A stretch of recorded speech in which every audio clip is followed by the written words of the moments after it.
जय हिंद। स्वागत है आपका हमारे इस YouTube चैनल में। आज हम करेंगे एडीओ 2025 सहायक विकास विस्तार अधिकारी। इससे पहले हमने 7 वीडियो डाला है, वो नहीं देखा तो देख लीजिएगा। छत्तीसगढ़ पंचायती राज अधिनियम से संबंधित और 73वां संविधान संशोधन। लगभग एक हफ्ते के बाद, एक हफ्ते से भी ज़्यादा हो गया, हमारा क्लास नहीं आया था एक्चुअली, क्योंकि हम मैं जो हूँ एक शासकीय कर्मचारी हूँ, तो मुझे मतदान दल में लगा दिया गया था। साथ में इलेक्शन और काम बहुत सारे थे, इस वजह से समय नहीं मिल पा रहा था वीडियो बनाने का। हो सकता है आपको मेरी आवाज़ थोड़ी मोटी आए इस वीडियो में, क्योंकि रात जगने की वजह से सर्दी मेरी बढ़ गई थी, है ना। इसलिए मेरा आवाज़ जो थोड़ा सा आपको मोटा लगेगा। आज क्या क्या टॉपिक पढ़ने वाले हैं ये देख लीजिए। आज हम पढ़ने वाले हैं छत्तीसगढ़ पंचायत राज अधिनियम के अंतर्गत पंचायतों का गठन। पंचायतों हमने क्यों लिखा है, क्योंकि हमारे पास त्रिस्तरीय पंचायती राज है, जिसमें हम जिला, जनपद, ग्राम पंचायतों का गठन के बारे में समझेंगे। फिर उसकी अवधि कितनी होती है, मतलब पंचायतों की गठन होने के बाद, है ना, वो कितने समय तक रहता है, कब उसको हटाया जाता है, कब गठित किया जाता है, ये सब हम इसमें चर्चा करेंगे। उसके बाद चर्चा करेंगे वार्डों का विभाजन। वार्डों मतलब जो ग्राम पंचायत में जो वार्ड रहते हैं उसके विभाजन कैसे करते हैं, उसके अधिकारी कौन होते हैं, क्वेश्चन वहां से आता है। और गठन कैसे करते हैं, विभाजन कैसे करते हैं, इस पर हम चर्चा करेंगे। तो इसको हम क्या करते हैं, आपके छत्तीसगढ़ पंचायत राज अधिनियम के अनुच्छेद या फिर इसको क्या कहते हैं, धारा, सॉरी, इसमें जितने भी पॉइंट्स होते हैं उसको हम धारा के नाम से जानेंगे, तो धारा हिसाब से पढ़ेंगे। तो ये है हमारा अध्याय 3, पंचायतों की स्थापना। याद रखिएगा, हम अध्याय 3 के अंतर्गत पढ़ने वाले हैं। इसके अंतर्गत अध्याय 3 के अंतर्गत पढ़ने वाले। अध्याय 3 बहुत महत्वपूर्ण है, बहुत सारे, लगभग आपके धारा 48-50 तक तो हमको अध्याय 3 ही पढ़ना है। पंचायतों का गठन, धारा नंबर 8। धारा नंबर 8, यदि धारा पूछ लिया जाए तो आपको पता होना चाहिए, ये है आपके धारा नंबर 8 क्या कहता है, पंचायतों का गठन। पहला पॉइंट ये है, गांव के लिए एक ग्राम पंचायत होगा। समझ में आ गया। जैसे कोई गांव है या गांव का समूह है, उसके लिए एक ग्राम पंचायत बनाई जाएगी। जैसे हमने पहले डिस्कस कर लिया है कि गांव या गांव के समूहों को पंचायत घोषित किया जाता है, इसके लिए एक पंचायत बनाई जाएगी। इसके लिए मिनिमम क्राइटेरिया होती है आपके 1000 से अधिक वोटर्स या फिर जनसंख्या, या मोटा मोटा इसमें जनसंख्या ही देखा जाता है। यदि 1000 से कम जनसंख्या, जैसे 2 ग्राम हो गया, मान लेते हैं यहाँ पे 2 ग्राम हो गया, A+B, ठीक है, ये 2 ग्राम पंचायत होगा। यहाँ की जनसंख्या 600 है और यहाँ की जनसंख्या भी 600 है, तो यहाँ 2 ग्राम पंचायत ना देकर 1 ग्राम पंचायत दिया जाएगा। याद रखिएगा, 1 ग्राम पंचायत दिया जाएगा। मिनिमम ये देखिए, यदि किसी भी ग्राम पंचायत की जनसंख्या 1000 से प्लस है या फिर 1000 से ज़्यादा है, तब कहीं जाकर उनको 1 ग्राम पंचायत देने का प्रावधान है। ठीक है, चलिए अगला पॉइंट। एक ब्लॉक के लिए एक जनपद पंचायत होगा। जिस प्रकार एक गांव के लिए एक ग्राम पंचायत होगा, उसी प्रकार से एक ब्लॉक के लिए एक जनपद पंचायत हो जाएगा, और ब्लॉक के अंदर ग्राम पंचायत को रखा जाता है। ठीक है, याद रखिएगा, यदि 2 ब्लॉक हो गए तो दो ब्लॉक हो गए तो दो जनपद पंचायत होंगे, मतलब प्रति ब्लॉक के पीछे एक जनपद पंचायत दिया जाएगा। तीसरा है, एक जिले के लिए एक जिला पंचायत दिया जाता है। ठीक है, जिले के, या हम ये कह सकते हैं, गांव के लिए ग्राम पंचायत हो गया, ब्लॉक के लिए जनपद पंचायत हो गया, और जिले के लिए जिला पंचायत हो गया। कुछ इस प्रकार हमको देखते हैं। जैसे मैं पहला अंडरग्राउंड करूं तो ये हो गया मेरा ग्राम पंचायत। अब इस ग्राम पंचायत के को हम इस ग्राम पंचायत के बाहर कौन होगा, या फिर उसको उल्टा चलते हैं क्या, उल्टा ऐसा चलते हैं ताकि आपको आसानी से हो जाए। हम उसको उल्टा बनाने की कोशिश करते हैं। ठीक है, मान लेते हैं ये हमारा छत्तीसगढ़ है। मैं छत्तीसगढ़ का मैप तो ऐसे नहीं बना रहा हूँ, फिर भी, है ना, मैं मोटा मोटा छत्तीसगढ़ का मैप बनाने की कोशिश कर रहा हूँ, याद मैं आपको बताने के लिए। ठीक है, ये हमारा क्या है, छत्तीसगढ़ है। छत्तीसगढ़ में बहुत सारे जिले होंगे, बहुत सारे जिले होंगे इस प्रकार से। ठीक है, बहुत सारे जिले हैं। अब इसी एक जिले को हम बाहर निकालते हैं। इस एक जिले में बहुत सारे जनपद होंगे, बहुत सारे मतलब 3 से 4 जनपद तो होते ही हैं। अब इसी जनपद को हम बाहर निकालते हैं, तो इसी जनपद में 1 से अधिक ग्राम पंचायत होता है, इस प्रकार से। ठीक है, या फिर हम जैसा करें कि एक हो जाएगा हमारा, क्या हो जाएगा, एक क्या हो जाएगा, एक हो जाएगा हमारा जिला पंचायत, है ना। ये क्या हो जाएगा, आपका जिला पंचायत हो गया। इसको मैं जेडपी लिखता हूँ। इस जेडपी के अंदर क्या आ जाएगा, इस जेडपी के अंदर आ जाएगा जेपी। जेपी मतलब होता है जनपद पंचायत, इसको जनपद पंचायत, है ना। और इस जनपद पंचायत के अंदर होगा एक ग्राम पंचायत। मतलब पहले बड़ा, अगर इसको हम बढ़ते क्रम में देखें या फिर बड़ा से छोटा, तो सबसे छोटा होगा हमारा ग्राम पंचायत। ठीक है, सबसे छोटा होगा ग्राम पंचायत। अब इस ग्राम पंचायत से बड़ा होगा हमारा जनपद पंचायत, और जनपद पंचायत से भी बड़ा होगा जिला पंचायत। ठीक है। तो जिला पंचायत जनपद पंचायत कंट्रोल करता है और जनपद ग्राम पंचायत को। जिला पंचायत सीधा ग्राम पंचायत को भी कंट्रोल कर सकता है। ठीक है, चलिए आगे चलते हैं। ये हो गया धारा नंबर 8। अब धारा नंबर 9 क्या कहता है? पंचायतों की अवधि। हमने पहले पढ़ा था पंचायत की अवधि क्या होती है।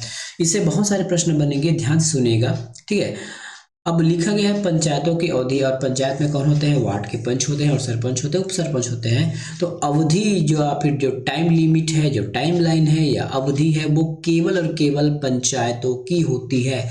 सरपंच, पंच और उप सरपंच की कोई अवधि नहीं होती है। जब तक वो संबंधित पंचायत के सरपंच है, पंच है, तब तक उसकी अवधि गिनती होगी। ऐसी अगर पंचायत को बीच में विघटन कर दिया गया तब उसकी अवधि समाप्त हो जाती है।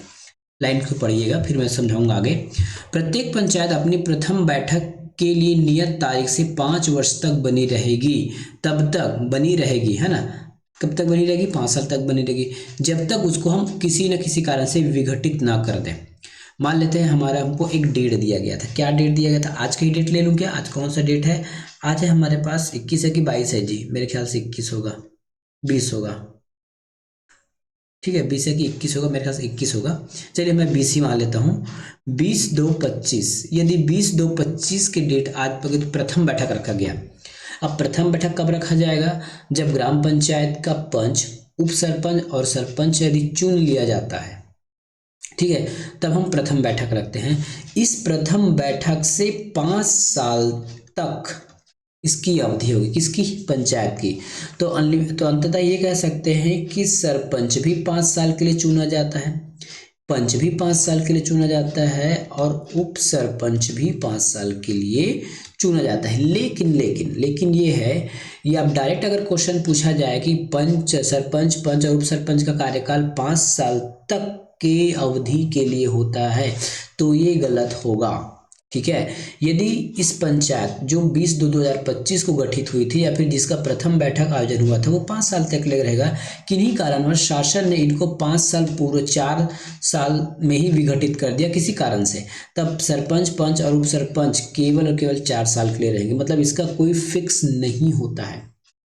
ठीक है, विघटित का मतलब क्या हो जाएगा? यदि जो 5 साल के लिए गठन किया गया था पंच सरपंच, लेकिन शासन को ऐसा लगे कि अब इसको नहीं चलाना है, फिर से नया चुनाव कराना है ना, किसी कारण से, तो उसको हम विघटित कह देंगे। अब विघटित होने पर पंच, सरपंच, उप सरपंच सारे का पद खत्म हो जाता है।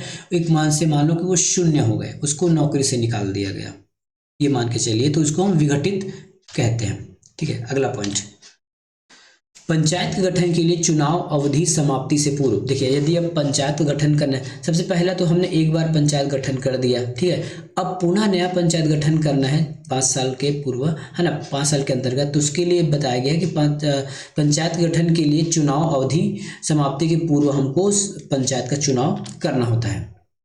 ठीक है, ठीक है, पंचायत गठन के लिए चुनाव की अवधि की समाप्ति के पूर्व, यदि लगभग ये 6 माह लिखा रहता है ना, यदि पंचायत, कोई भी पंचायत पूरे 5 साल के लिए रहती है, यदि, इसको हम कैसे समझेंगे, इस वाले लाइन को मान लेते हैं कि कोई भी पंचायत जो है ना, कोई भी पंचायत है, कोई पंचायत का मैं लास्ट लाइन लिख रहा हूँ ना, अंतिम समय लिख रहा हूँ, मतलब अंतिम तारीख क्या थी, किसी भी पंचायत का अंतिम तारीख मैं मान लेता हूँ, चल दिसंबर को ही मान लेता हूँ, 31 दिसंबर 2025 था।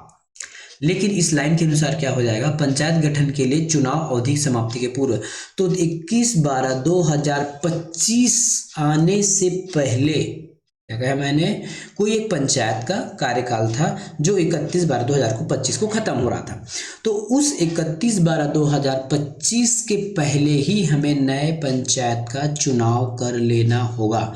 और अधिकतम स्पष्ट रूप में कहा जाए तो उसके 6 माह के अंदर, खत्म होने के 6 माह के अंदर, या ये कह सकते हैं जून से लेके दिसंबर तक हमारे पास समय है कि हम एक नया पंचायत गठन कर ले में।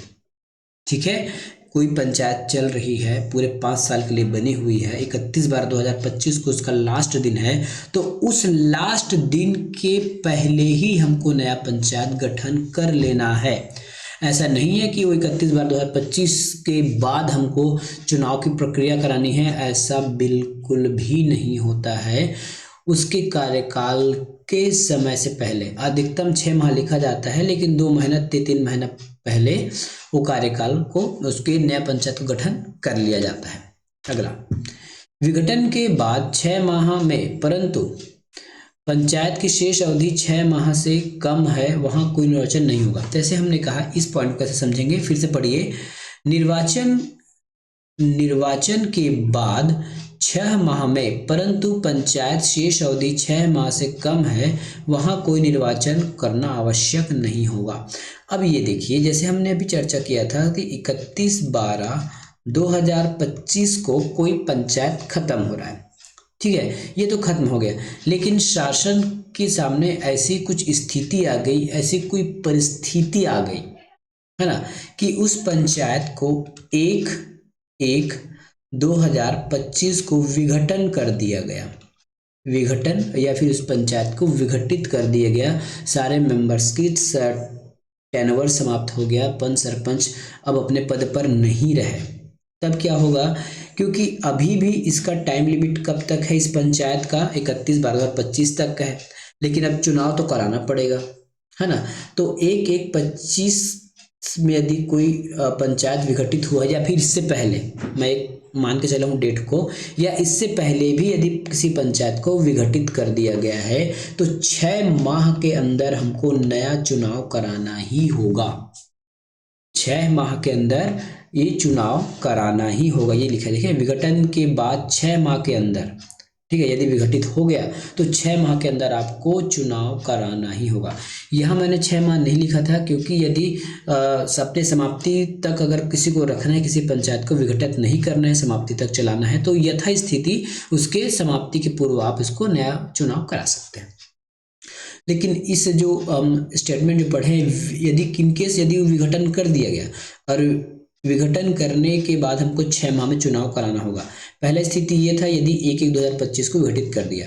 अब दूसरा स्थिति क्या हो सकता है, ये देखिए, यदि दूसरा स्थिति ये हो गया, मान लेते हैं ये, इसको हम जुलाई में कर दिए, 1/7/2025 को हमने इसको विघटित कर दिया, और इसका टाइम कहाँ तक जाना था, 31 तक जाना था।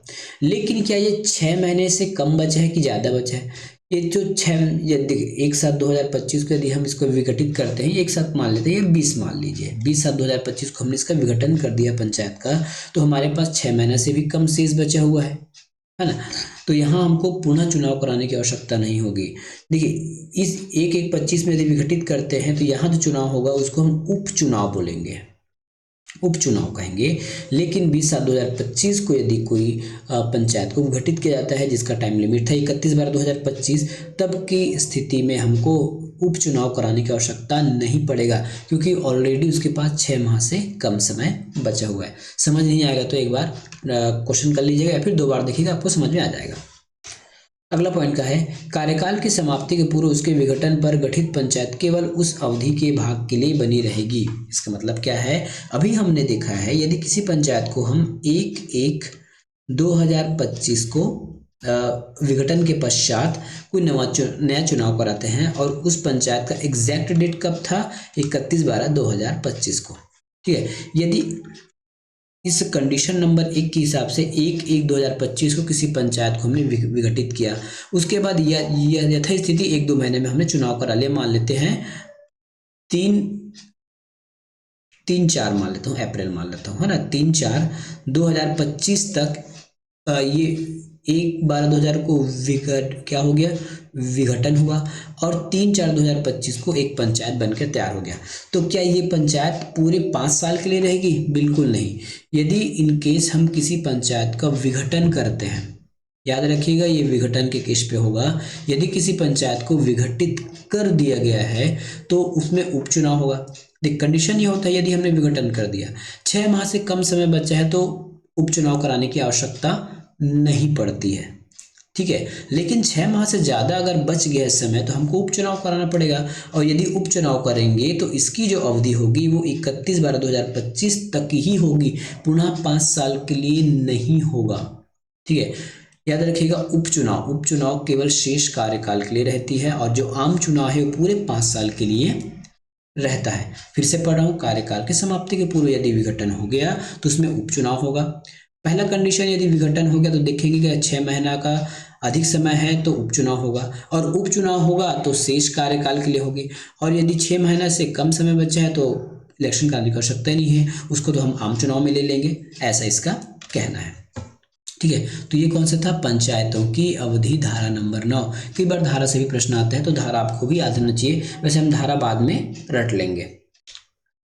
अगला है धारा नंबर 10, ग्राम पंचायत, जनपद पंचायत और जिला पंचायत की स्थापना। प्रत्येक गांव के लिए एक ग्राम पंचायत होगी, जो हम धारा नंबर 9 में देखे हैं वही है, लगभग कोई नया चीज नहीं है। प्रत्येक गांव के लिए एक ग्राम पंचायत होगी।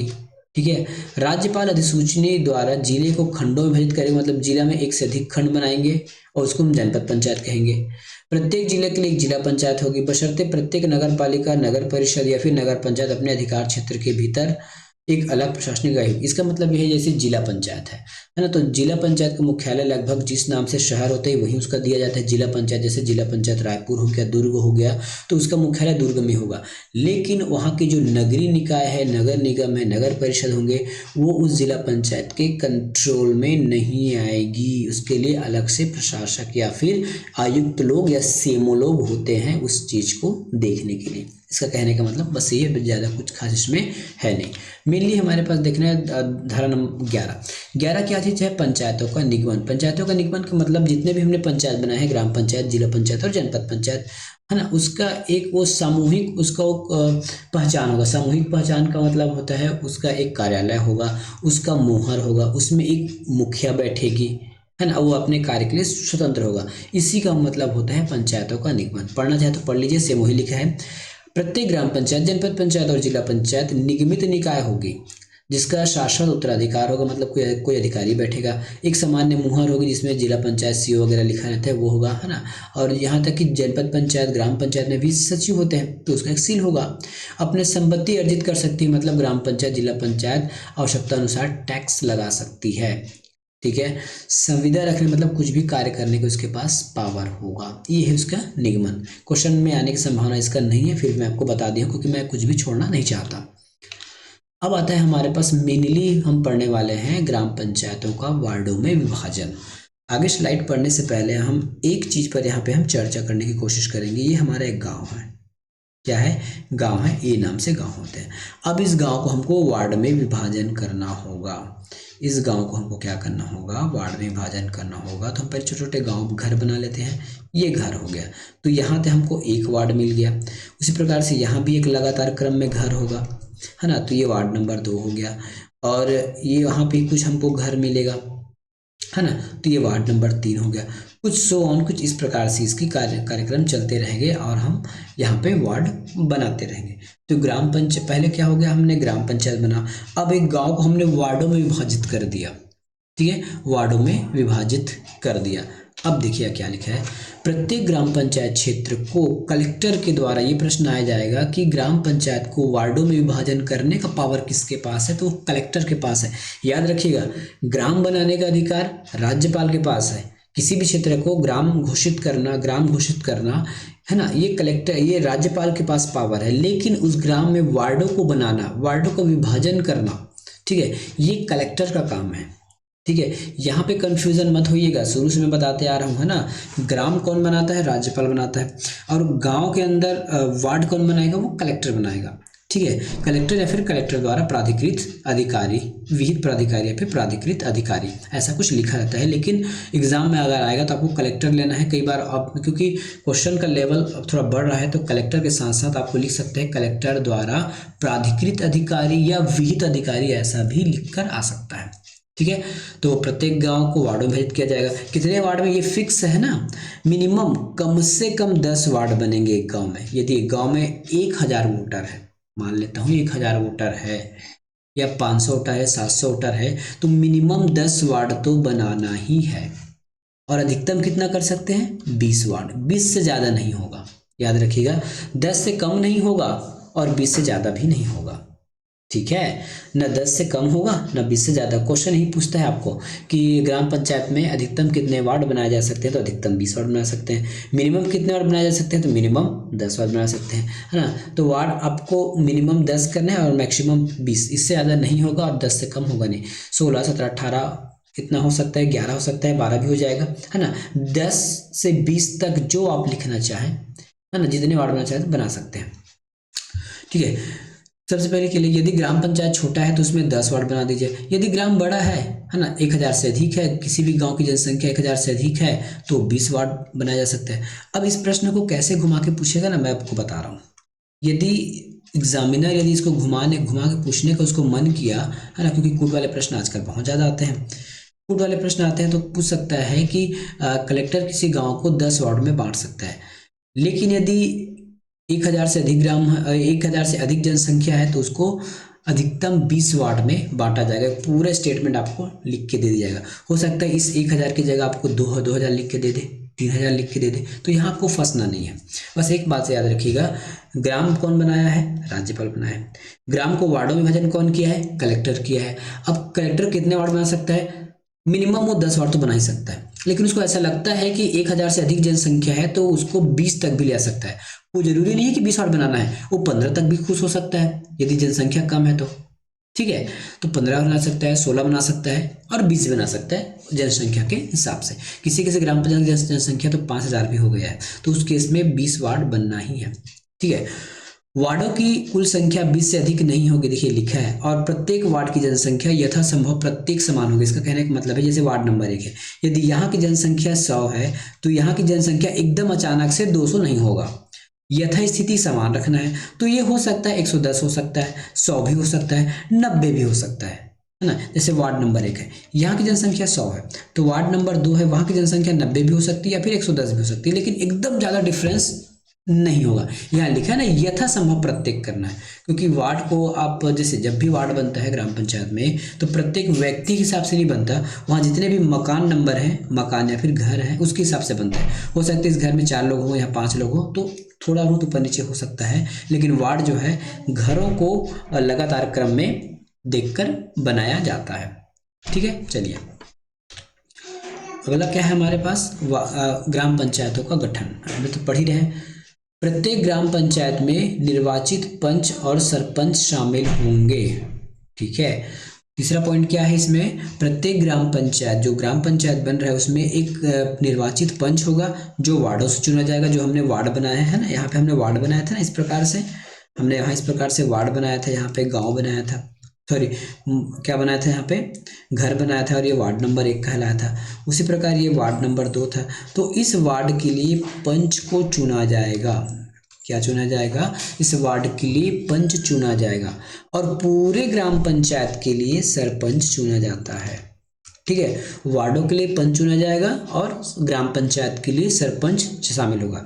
तो क्या मतलब सा है, यदि आपके प्रश्न में आ गया तब कैसे करोगे, ग्राम पंचायत किससे मिलकर बनती है, तो ग्राम पंचायत आपके सरपंच, पंच और उप सरपंच से मिलकर बनते हैं। सचिव ऑप्शन में आएगा तो काट दीजिएगा, किसी भी सरकारी कर्मचारी का नाम आएगा, किसी भी सरकारी कर्मचारी का पद का नाम आएगा तो काट दीजिएगा।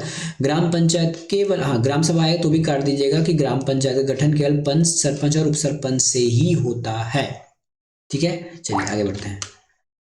यदि कोई गांव वार्ड या यथास्थिति सरपंच या पंच को निर्वाचन करने में असफल होता है, ऐसे वार्डों में स्थान भरने के लिए 6 माह के भीतर नए सिरे से निर्वाचन कार्रवाई प्रारंभ की जा सकती है। जैसे आपको पता है अभी हाल ही में आज कल इलेक्शन हुआ और कल इलेक्शन, संडे को इलेक्शन और होना है पंचायत राज का। ठीक है, तो ऐसा स्थिति मान लेते हैं, ऐसा कोई एक गांव आ गया हमारे पास, इसको मैं क्लियर करूं क्या, चलिए। वैसे हमारे पास एक गांव आ गया, क्या गांव आ गया, ये गांव आ गया, है ना। यहाँ पे टोटल वार्डों की संख्या थी 15। ठीक है, 15 वार्ड थे और एक चुना जाता था सरपंच, सरपंच चुना जाना था। लेकिन ग्रामीणों के द्वारा क्या हुआ, कोई भी सरपंच पद के लिए खड़े नहीं हुए, और इस 15 वार्ड में से केवल और केवल 14 वार्डों का निर्वाचन किया गया। किन्हीं कारणों से, हो सकता है उस वार्ड में कैंडिडेट ही खड़े नहीं होंगे, या सरपंच पद के लिए कोई उपयुक्त व्यक्ति नहीं मिला होगा, कोई सरपंच पद को नहीं लड़ना चाहता होगा, ऐसा कोई स्थिति बन सकता है।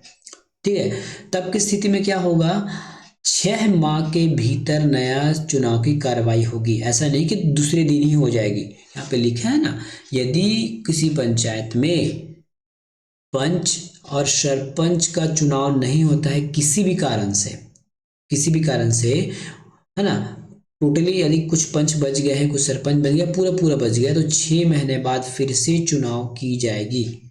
6 महीने बाद निर्वाचन आयोग निर्णय लेगा और 6 महीने के भीतर, बात बोल दिया था क्या, 6 महीने के भीतर क्या हो जाएगा, नया इलेक्शन कराया जाएगा। अगला, सरपंच का निर्वाचन लंबित रहने तक निर्वाचित पंच प्रथम बैठक में अपने में से एक सरपंच का निर्वाचन कर लेंगे। इस लाइन को पढ़िए, बहुत ही इंपॉर्टेंट है। कूट वाले प्रश्न पूछे जा सकते हैं। प्रश्न ऐसा पूछ जाएगा, मान लेते हैं कोई ग्राम पंचायत का आपको नाम दे दिया जाएगा और बोलेगा कि इस पंचायत में सरपंच का इलेक्शन तो हुआ नहीं है, तो क्या कार्यों को रोक दिया जाएगा, क्या पंचायतों का गठन नहीं हो जाएगा, नहीं होगा, क्या फिर आगे की कार्रवाई पंचायतों में नहीं होगी, ऐसा स्थिति आ जाएगा, है ना। ये ऐसा प्रश्न आ सकता है। तो याद रखिएगा, यदि सरपंच का निर्वाचन लंबित है, सरपंच का इलेक्शन हुआ ही नहीं है, केवल 5 के और पूरे पंच आ गए, मतलब ये मान लेते ये हमारा गांव था, ठीक है, टोटल 15 पंच थे और क्या था, एक सरपंच था, एक सरपंच था, सरपंच तो चुना नहीं गया और 15 सरपंच मान लेते, इसमें से 14 ही मान लेते ताकि आपको समझाने के लिए आसानी होगी, 14 पंच चुनकर आ गए, है ना। तब की स्थिति में क्या होगा, जैसी प्रथम बैठक होगा तो इसी 14 में से याद रखिएगा, इसी 14 में से एक पंच को सरपंच चुना जाएगा। याद रखिएगा, क्या कहा मैंने, सरपंच का निर्वाचन किन्हीं कारणों से लंबित है, मतलब चुनाव नहीं हुआ है ग्राम पंचायत में किसी कारण से, तो जितने भी निर्वाचित पंच आए होंगे चुनकर, उन्हीं में से एक व्यक्ति का सरपंच के रूप में निर्वाचन करेंगे। कौन करेगा, हाँ, अब ऐसा प्रश्न आ सकता है कि कौन करेगा, तो ये जो 14 सरपंच है, 14 पंच है ना, यही आपस में मिलकर, भाई ऐसा कुछ नहीं है कि शासन का आदेश आ जाएगा कि आपके ग्राम पंचायत में सरपंच का चुनाव हुआ नहीं है तो हम फलाना व्यक्ति को सरपंच घोषित कर देते हैं, ऐसा नहीं होगा। जो 14 पंच चुनकर आए हैं वही पंच आपस में मिलकर, अब उसकी रीतियां हो सकती है, जैसे उप सरपंच का जो चुनाव होता है ना, सेम प्रोसेस से आप सरपंच भी चुन सकते हो सकता है एक से अधिक लोग सरपंच की दावेदारी कर सकते हैं, उसके बीच फिर इलेक्शन कराना पड़ेगा, तो उस इलेक्शन में वोटिंग कौन करेगा, केवल और केवल वो 14 पंच जो लोग चुन कर आए उसके, ठीक है। तो याद आ गया, यदि सरपंच का निर्वाचन नहीं होता है तो जितने भी पंच चुन कर गए होंगे प्रथम बैठक में, अपने में से किसी प्रथम बैठक में से, ठीक है। यहाँ पे कुछ अलग लिखा रहता है, प्रथम बैठक में से, ठीक है, प्रथम बैठक लिखा गया है ना, लेकिन जहाँ तक मुझे पता है इसको प्रथम बैठक नहीं कहेंगे, लेकिन यहाँ पे लिखा है तो फिर करना ही पड़ेगा, है ना।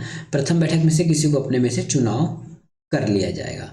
हाँ, बस मेरे को एक डाउट था, वो आपको हाँ बताना था, निर्वाचित पंच अपने प्रथम बैठक से एक सरपंच चुन लिया जाएगा, याद रखिएगा, अपने प्रथम बैठक से। लेकिन यदि यदि यही हम उप सरपंच की बात करेंगे ना, तो इसके लिए प्रथम बैठक से पहले एक चुनाव की एक प्रोसेस होगी जिसमें सरपंच चुना जाता है। यहाँ पे मैं थोड़ा सा आपको ये बता दूं, यदि सरपंच का चुनाव नहीं हुआ है, ठीक है, तो सरपंच चुनाव नहीं हुआ, उससे पहले ये लोग 14 में से अपने आप को एक उप सरपंच चुनेंगे। इस उप सरपंच चुनने के बाद प्रथम बैठक होगा, प्रथम बैठक में ही सरपंच का चुनाव किया जाएगा, ठीक है। डाउट हो तो मुझे कमेंट करके पूछ लेना, मैं इतना आराम से बता रहा हूँ क्योंकि यहाँ क्वेश्चन आपको फंसाने वाला आएगा। फंसाने वाला क्या आ जाएगा, यदि सरपंच का चुनाव नहीं हुआ है तब प्रथम बैठक में सरपंच चुना जाएगा, वही यदि उप सरपंच की बात किया जाएगा, यदि उप सरपंच की बात किया जाएगा तो प्रथम बैठक से पहले एक सम्मेलन होगा, एक आयोजन होगा उप सरपंच चुनने के लिए। जब उप सरपंच चुना जाता है, मतलब पंच और उप सरपंच तब प्रथम बैठक होता है, ठीक है। तो यदि यहाँ को बोल दिया जाएगा कि उप सरपंच का चुनाव प्रथम बैठक में होता है तो ये गलत है। प्रथम बैठक से पहले एक उप सरपंच चुनाव की कंप्लीट एक प्रक्रिया होती है निर्वाचन की, ठीक है। तो सरपंच के केस में यदि सरपंच चुनाव जीत कर नहीं आया है, पद खाली है, तो प्रथम बैठक में होगा, और उप सरपंच का जो इलेक्शन है वो इसके लिए एक अलग से समय तय रहता है प्रथम बैठक से पहले ही, ठीक है। प्रथम बैठक से पहले ही उसके लिए एक अलग से टाइम फिक्स रहता है। चलिए आगे चलते हैं। पंच का निर्वाचन होने तक ग्राम पंचायत की गठन आगे कार्रवाई रोकी नहीं जाएगी। हाँ, अभी हमने ये आपको बात किया था कि 15 पंच थे, इसमें से 14 पंच हो गया, एक पंच तो चुना नहीं गया। इसका मतलब ये नहीं कि हम आप की पंचायत के कार्यकाल को रोक दें। पंचायत गठन होगी, अब एक पंच का चुनाव 6 महीने बाद होगा, या फिर जब राज्य निर्वाचन आयोग को लगे कि हाँ पंच का चुनाव कराना चाहिए तब होगा, अन्यथा नहीं होगा। ठीक है, पंच के निर्वाचन होने तक ग्राम पंचायत गठन की आगे कार्रवाई नहीं रोकी जाएगी। कई बार प्रश्न में ऐसा आ गया, मान लेते हैं हमारे पास ग्राम पंचायत में 10 पंच हैं, उसमें से 1 या 5 का गठन निर्वाचन नहीं हुआ तो क्या कार्रवाई रोकी जाएगी? बिल्कुल नहीं रोकी जाएगी, कार्य अपने हिसाब से चलते रहेगा। और जैसा भी मामला हो, जैसा मामला मतलब पंच सरपंच के मामले में, वो यदि वार्ड द्वारा सरपंच या फिर पंच का चुनाव नहीं होता है, या फिर संभावना नहीं है कि अब चुनाव किया जाए। कई बार होता है ऐसे ऐसे गांव भी जहाँ जो लोग चुनाव नहीं होने देते। अब कई बार नक्सलाइट एरिया में जाओगे तो वहाँ चुनाव होने ही नहीं देते हैं। तो जब तक आयोग को नहीं लगता तब तक न वो तो पंच का चुनाव कराएगा न सरपंच का कराएगा। तब क्या होगा, तो जो पहले बैठक में, यहाँ देख, तो प्रथम बैठक में जो सरपंच का चुनाव हुआ था पंचों के मध्य से ही, वही इस अधिनियम के तहत सरपंच मान लिया जाएगा और सरपंच के पदों का वहन करेगा। एक्चुअली हो ये रहा था क्योंकि यहाँ सरपंच का चुनाव हुआ नहीं था, तो प्रथम बैठक में चुन लिया गया था अस्थायी रूप से। आयोग को ऐसा लगा कि हम फिलहाल प्रथम बैठक से कुछ सरपंच ले लेते हैं, बाद में इलेक्शन करा देंगे। लेकिन निर्वाचन आयोग को लगा कि भाई जब भी हम ग्राम पंचायत में चुनाव करने की कोशिश करते हैं, कोई ना कोई बाधा आ जाती है, सुचारू रूप से इलेक्शन नहीं हो पाता, ना कोई लोग चुन पाते हैं। इससे अच्छा क्या होगा, हम जब तक उसको नहीं लगता कि चुनाव कराना चाहिए तब तक वो चुनाव नहीं कराएगा, और ये जो सरपंच है इसी को अंततः सरपंच मान लिया जाएगा। किस केस में? यदि सरपंच का चुनाव नहीं हुआ था, और यदि कोई ग्राम पंचायत सरपंच का चुनाव पहले ही चुनाव से कर लेता है तो इसकी आवश्यकता नहीं पड़ेगी। चलिए आगे चलते हैं। अब वार्डों का आरक्षण भी देखिए, वार्डों का आरक्षण भी होगा। ठीक है, तो आपको पता है कि यदि एक ग्राम पंचायत है तो वहाँ 15 वार्ड है, तो किसी में एसटी आएगा, किसी में एससी आएगा, किसी में महिला आएगा, किसी में जनरल, इस प्रकार से आते रहते हैं। तो ये कौन कराता है, इसको भी हम तो जानना चाहिए। ठीक है, तो अनुसूचित जाति मतलब एससी, अनुसूचित जनजाति मतलब होता है एसटी के लिए आरक्षित स्थान उस ग्राम पंचायत के क्षेत्र में अनुसूचित जाति और अनुसूचित जनजाति के संख्या के अनुपात में होगा। मान लेते हैं ये ग्राम पंचायत है, यहाँ जो है 900 की जनसंख्या है, मान लेते हैं 900 की जनसंख्या है, यहाँ 30% आपके एससी हैं और 10% एसटी है। तो इस 9 का 30% एससी को देना पड़ेगा, और इस 900 का, है ना, इस 900 का 10% क्या हो जाएगा, एसटी को देना पड़ेगा। या इनके से ऐसा कहा जाए कि पूरी जनसंख्या 9 है, या हम यहाँ जनसंख्या ना लेकर सीधा हम शीट पर बात करते हैं, है ना। इस ग्राम पंचायत में मान लेते हैं हमको 16 वार्ड बनवाने हैं, फिर से बना दूं क्या? ठीक है, एसटी की मैं यहाँ लिख देता हूँ, ये एससी की जनसंख्या उस ग्राम पंचायत में 30% है, और एसटी की जनसंख्या कितनी है, 10% है। ठीक है, अब हमको टोटल 16 वार्ड निर्धारित करने हैं। ठीक है, तो इस 16 का 30% एससी को देना पड़ेगा। याद रखिएगा, 16 का जो 30% है वो हमको एससी को देना पड़ेगा। तो चलिए निकालते हैं, 16 का 30% कितना होता है, 16 को आप क्या 100% में बांट दीजिए और गुना कर दीजिए 30 से, तो कम से कम ये आपका आता है एससी का 4.8 आता है, मतलब 5 सीट आपको किसको देना पड़ेगा, एससी को देना पड़ेगा। 5 सीट मतलब 5 वार्ड एससी के लिए रहेगा। उसी प्रकार एसटी का 10% है, कितना है, एसटी का 10% है, तब क्या होगा, इसे 10 से गुना करेंगे तो 1.6 आ रहा है, मतलब 2 सीट हमको एसटी को देना पड़ेगा। पूरे 16 वार्ड बनाए थे, उसमें से जो 5 वार्ड एससी को चला जाएगा और जो 2 वार्ड है वो एसटी को चला जाएगा। ठीक है, यही होगा नियम में यदि हमको 16 वार्ड बनाने हैं। तो यही तो कह रहा है ना, अनुसूचित जाति अनुसूचित जनजाति के लिए आरक्षित स्थान उस ग्राम पंचायत के अनुसूचित जाति और अनुसूचित जनजातियों की संख्या के अनुपात में होगा। टोटल 16 सीट था, मतलब 16 वार्ड था, उसमें से 5 वार्ड एससी को चला गया और 2 वार्ड किसको चला गया, एसटी को चला गया। अभी महिला पुरुष भी देखेंगे आगे। विहित प्राधिकारी के द्वारा वार्डों को खंड में बांटा जाएगा। वार्डों को प्राधिकारी द्वारा वार्डों को आवंटित किए जाएंगे। वार्ड विहित प्राधिकारी कौन होता है? कलेक्टर होता है, याद रखिएगा। यहाँ पे विहित प्राधिकारी का मतलब होता है कलेक्टर, जिला कलेक्टर। इस वार्डों को बांटेगा। वार्डों को बांटेगा, अब ऐसा जरूरी नहीं है कि एक वार्ड को आप एसटी बना दो, उसके लिए एक लॉट निकाला जाता है, चक्रानुक्रम में लॉट निकाला जाता है, या फिर ये देखा जाता है कि किस वार्ड में एससी की जनसंख्या ज़्यादा है तो उसको बढ़ते घटते क्रम में उसको दे दिया जाता है, या लास्ट में लॉट भी निकाल लिया जाता है। तो एक निश्चित नियम के अनुसार बना जाता है। इसके लिए मैं आपको के लिए एक अलग से वीडियो बना दूंगा कि किस प्रकार से आरक्षण किए जाते हैं। फिलहाल ये मान लीजिए कि 16 में से 5 सीट को या फिर 5 वार्ड को एससी को दे दिया जाएगा और 2 वार्ड को एसटी को दे दिया जाएगा। निकालेगा कौन? कलेक्टर। कौन? जिला कलेक्टर, या उसके द्वारा विहित प्राधिकारी। चलिए अगला, अनुसूचित जाति और अनुसूचित जनजाति दोनों के लिए 50% से कम सीट आरक्षित की गई है, तो ओबीसी को 50% तक की सीटों को आरक्षित की जाएगी। यहाँ आपको समझ में नहीं आया होगा, मैं बता देता हूँ। जैसे 16 सीट हमारे पास था, ठीक है, 16 सीट हमारे पास था, तो एसटी और एससी मिला के टोटल 7 सीट को ही आरक्षित किया गया। यहाँ बोल रहा है ना, अनुसूचित जाति तथा अनुसूचित जनजाति दोनों के लिए 50% 50 से कम सीट आरक्षित की गई। तो 16 का 50% कितना होता है? 8 होता है। टोटल 8% आरक्षित होना था, जो हो नहीं पाया, एक सीट कम पड़ गया। यहाँ पे देखिए, यदि जितना सीट कम पड़ रहा है 50% के लिए, उतना हम ओबीसी को दे देंगे, तो ओबीसी को यहाँ चला जाएगा, एक सीट ओबीसी को चला जाएगा। यहाँ पे लिखा है एसटी एससी मिलाकर 50 या 50% कम सीट यदि भागीदारी करते हैं टोटल निर्वाचन सीट का, तो 50 तक तो हमको अधिकतम, ये इस बार का अपडेशन है। बहुत लोग बोल रहे थे ना कि अपडेट पढ़ा नहीं रहे हो, तो अपडेट यही है। पहले ये 25% टोटल देता था, टोटल सीट का 25% देता था। अब को क्या किया है? टोटल आरक्षण को 50% में समेट दिया गया है। आरक्षण 50% से ऊपर नहीं होगा, है ना। यदि 50% हो चुका है तो ओबीसी को यहाँ पे सीट नहीं मिलेगा। यही अभी एसटी एससी मिलाकर 8 हो जाता है तो ओबीसी को नील हो जाता है, ओबीसी के लिए एक भी सीट नहीं जाता। इसको मैं एक बार फिर से बता रहा हूँ, ध्यान रखिएगा।